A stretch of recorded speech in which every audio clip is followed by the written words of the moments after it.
Hello everyone. आज हम discuss करने जा रहे हैं हॉथरॉन एक्सपेरिमेंट्स। हॉथरॉन एक्सपेरिमेंट ह्यूमन बिहेवियर को स्टडी करने के लिए किए गए थे। तो आइए स्टार्ट करते हैं हॉथरॉन एक्सपेरिमेंट्स। सबसे पहले मैं आपको ये बताना चाहूंगी कि इसका नाम हॉथरॉन एक्सपेरिमेंट क्यों पड़ा। इसका रीजन ये है कि इस एक्सपेरिमेंट को वेस्टर्न इलेक्ट्रिक नाम की एक फैक्ट्री थी जो कि शिकागो के एक सबर्ब था हॉथरॉन, उसके अंदर इसको कंडक्ट किया गया था। ये एक्सपेरिमेंट 1920 में किए गए थे और इसे करने वाले रिसर्चर का नाम था एल्टन मियो। स्लाइड में आप देख सकते हैं इस एक्सपेरिमेंट को करने का पर्पस था ह्यूमन बिहेवियर के अलग अलग एस्पेक्ट्स को स्टडी करना। हॉथरॉन एक्सपेरिमेंट्स को 4 फेजेस के अंदर स्टडी किया गया। स्लाइड में देखिए, पहला फेज था इल्यूमिनेशन एक्सपेरिमेंट्स, दूसरा relay assembly test room experiments, तीसरा mass interviewing and the fourth one was bank wiring observation room experiment. आइए अब इन सबको डिटेल में स्टडी करते हैं। सबसे पहला इल्यूमिनेशन। इल्यूमिनेशन का मतलब होता है लाइट। ये सारे एक्सपेरिमेंट्स लाइट के लेवल को बढ़ा के कम करके स्टडी किए गए थे। जैसे कि आप इमेज में देख सकते हैं, फैक्ट्री के अंदर कई सारे वर्कर्स काम कर रहे हैं और जिस काम के लिए उन्हें रोशनी की काफी ज्यादा जरूरत है। तो इस एक्सपेरिमेंट के अंदर ये देखा जाना था कि लाइट बढ़ने या कम होने से प्रोडक्टिविटी के ऊपर कोई असर पड़ता है या नहीं। तो ये एक्सपेरिमेंट्स को किया गया ये प्रूव करने के लिए कि लाइट अच्छी होने से प्रोडक्टिविटी भी इंक्रीज करती है, यानी कि with higher illumination productivity will increase. अब इस एक्सपेरिमेंट को किया कैसे गया? सबसे पहले वर्कर्स के 2 ग्रुप्स बनाए गए। एक ग्रुप था कंट्रोल्ड ग्रुप। कंट्रोल्ड ग्रुप का मतलब वो ग्रुप जिसके अंदर कोई भी चेंज नहीं करना था लाइट का। दूसरा ग्रुप था एक्सपेरिमेंटल ग्रुप। ये वो ग्रुप था जिसे एक्सपोज किया गया लाइट के चेंजेस के साथ। लिखा है ना, इंटेंसिटीज ऑफ इल्यूमिनेशन, यानी कभी लाइट को बढ़ाया जाएगा और कभी इनके साथ लाइट को कम कर दिया जाएगा। तो जब बार बार लाइट के लेवल को कम और ज्यादा किया गया तो उसके बाद ये बातें निकलकर सामने आई। सबसे पहली बात कि जो एक्सपेरिमेंटल ग्रुप था और जो कंट्रोल ग्रुप था, दोनों के साथ जब कुछ भी एक्सपेरिमेंटल ग्रुप के साथ जब कुछ भी चेंज किया गया तो उसके साथ प्रोडक्टिविटी इंक्रीज हुई।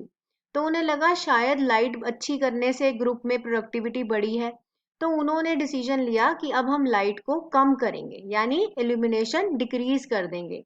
ऐसा करने के बाद उन्होंने देखा कि प्रोडक्शन तो उल्टा बढ़ ही रही है दोनों ग्रुप्स में। फिर उन्हें ये समझ आया कि अब हम क्या करते हैं, हम एक बार लाइट को और कम करके देखते हैं कि क्या होता है। तो उन्होंने लाइट को इतना कम किया कि उसको मून लाइट के लेवल तक ही ले गए। तो यहाँ पर उन्होंने देखा कि जो प्रोडक्शन थी वो कम हो गई। तो प्रोडक्शन कब कम हुई? जब बिजली को इतना कम कर दिया गया कि वो मूनलाइट के लेवल की हो गई और लोगों को देखने में मुश्किल आने लग गई। तो इसका मतलब ये हुआ कि लाइट का प्रोडक्टिविटी से कोई लेना देना नहीं था। देखो, अगर लेना देना होता तो जब लाइट को सेकंड टाइम कम किया था तभी प्रोडक्टिविटी कम हो जाती। प्रोडक्टिविटी सिर्फ तब कम हुई जब बिजली इतनी कम कर दी कि लोगों को देखने में प्रॉब्लम आने लग गई। इसका मतलब इस एक्सपेरिमेंट का ये कंक्लूजन निकला कि लाइट का कोई भी इफेक्ट प्रोडक्टिविटी के ऊपर नहीं है। लेकिन ह्यूमन बिहेवियर के ऊपर ढेर सारी चीजों का असर पड़ता था। तो वो चीजें थी कौन सी, वो इस एक्सपेरिमेंट के अंदर पता नहीं लग पाया। सो दे डिसाइडेड कि अब हमें नए एक्सपेरिमेंट्स लोगों के साथ करने पड़ेंगे। तो then they move toward second phase of experiment. Now comes second phase of experiment. ये एक्सपेरिमेंट का नाम है relay assembly test room experiment. Image को देखिए, ये एक्सपेरिमेंट ग्रुप ऑफ गर्ल्स के ऊपर किए गए। इसके अंदर जॉब में अलग अलग चेंजेस को इंट्रोड्यूस किया गया और ये जानने की कोशिश की गई कि इन चेंजेस का इन गर्ल्स के बिहेवियर के ऊपर क्या फर्क पड़ता है। तो प्रोडक्टिविटी के ऊपर असर, जॉब की कंडीशन के चेंज होने का। अब अगर रिसर्च करनी है तो सैंपल भी जरूरी था।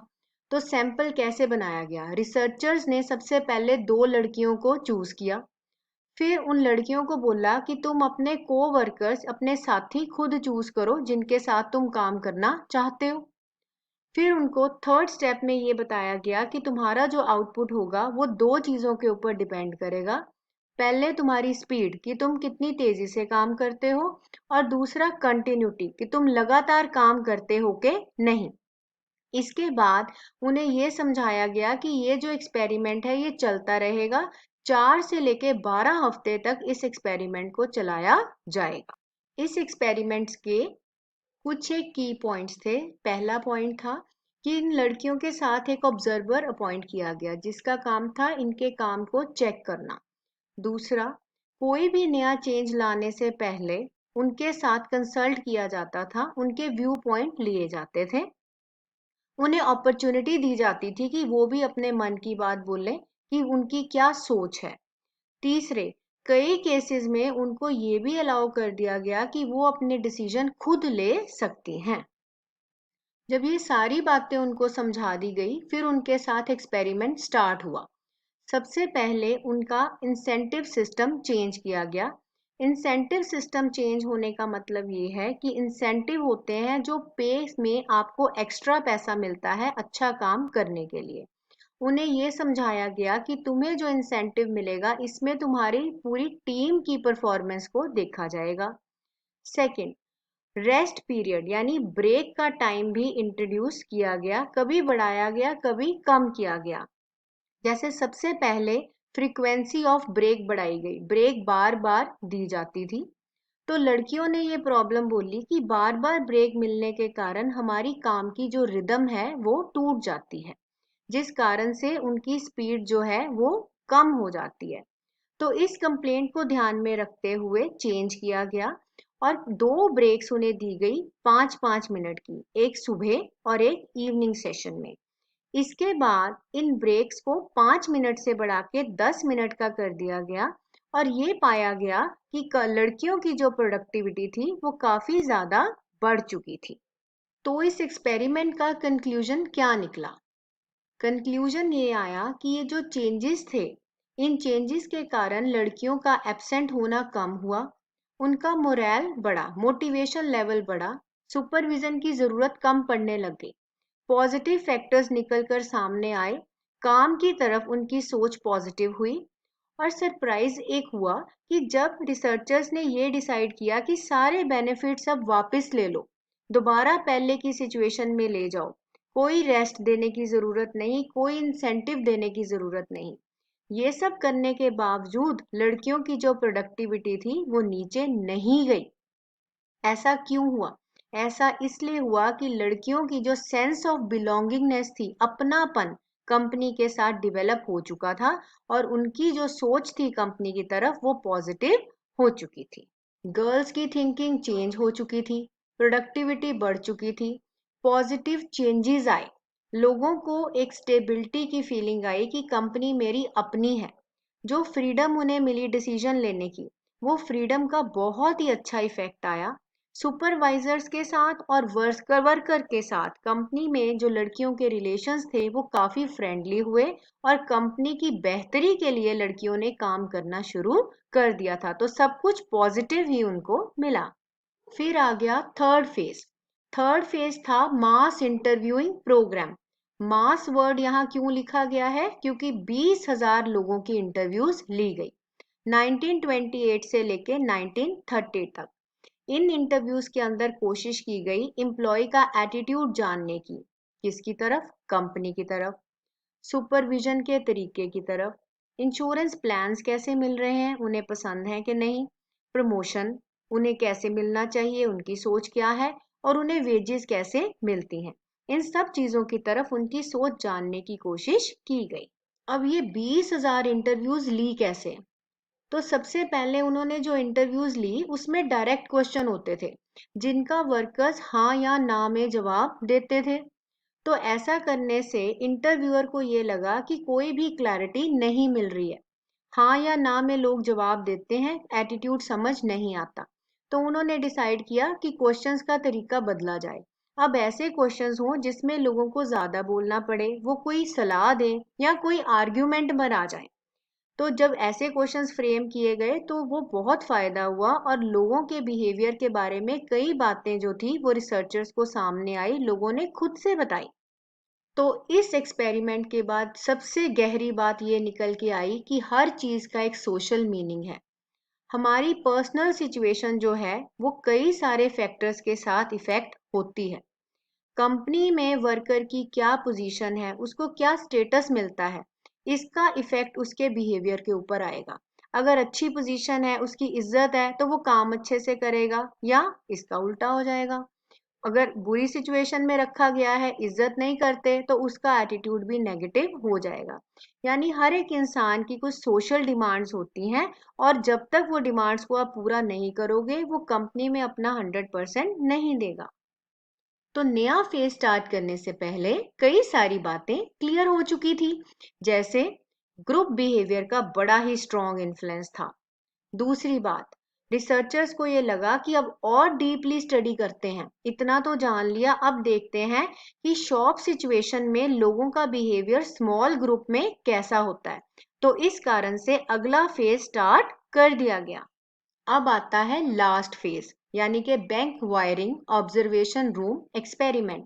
जैसे कि मैंने बोला स्मॉल ग्रुप्स में करना था, तो 14 लोगों का ग्रुप बनाया गया मेल वर्कर्स का। ये वो लोग थे जो असेंबली का काम करते थे टर्मिनल बैंक्स का, जो टेलीफोन एक्सचेंज में उस समय पर 1920 में यूज किए जाते थे। 1930s कह लो, 20s कह लो, उस टाइम पे जो यूज किए जाते थे, वहां पर वो काम करते थे। इस एक्सपेरिमेंट के अंदर कई चीजें जो कंपनी ने सोचा था, रिसर्चर्स ने सोचा था, वैसी नहीं हुई। एक्सपेक्टेशन जो थी और रियलिटी जो थी उसमें बहुत फर्क निकला। कंपनी ने सोचा, रिसर्चर्स ने सोचा कि जो हाईली इफेक्टिव वर्कर होंगे, जो बहुत बढ़िया वर्कर होंगे, वो दूसरों के ऊपर प्रेशर डालेंगे कि भाई तुम भी बढ़िया काम करो ताकि हमें भी कोई फायदा मिले। लेकिन ऐसा कुछ नहीं हुआ। वर्कर्स को जो स्टैंडर्ड दिए गए थे, उन्होंने वो पूरे नहीं किए।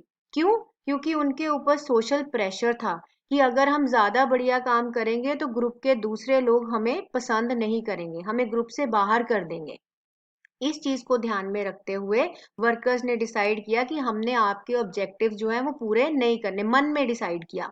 तो यहाँ से ये समझ आया कि वर्कर्स को ये लगा कि या तो अभी ढेर सारा काम कर दिया तो कल को काम ही नहीं बचेगा, नौकरी चली जाएगी, या उनके दिमाग में ये आया कि अगर हमने इतना बढ़िया काम किया तो जो स्लो वर्कर्स हैं उनको नौकरी से निकाल देंगे। तो ग्रुप का रोल जो था, सोसाइटी का जो रोल था, वो बड़ा ही स्ट्रांग निकलकर सामने आया। तो इतने साल एक्सपेरिमेंट करने के बाद जो रिसर्चर थे, एल्टन मियो थे, उन्होंने फाइनली ये निकाल कर सामने रखा कि जो काम है उसका इंसान के साथ बहुत गहरा रिश्ता है, और इंसान मोटिवेट होता है कई सारी चीजों के साथ।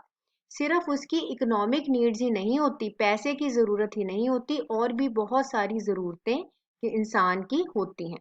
यानी कि इंसान एक सोशल बीइंग है, वो सोसाइटी का पार्ट है। और कंपनी को ये समझना पड़ेगा कि इंसान जो है वो ग्रुप बिहेवियर कैसे करता है, और ग्रुप का एटीट्यूड उसका कैसा है, ग्रुप में उसका चाल चलन, साइकोलॉजी, एटीट्यूड कैसा है।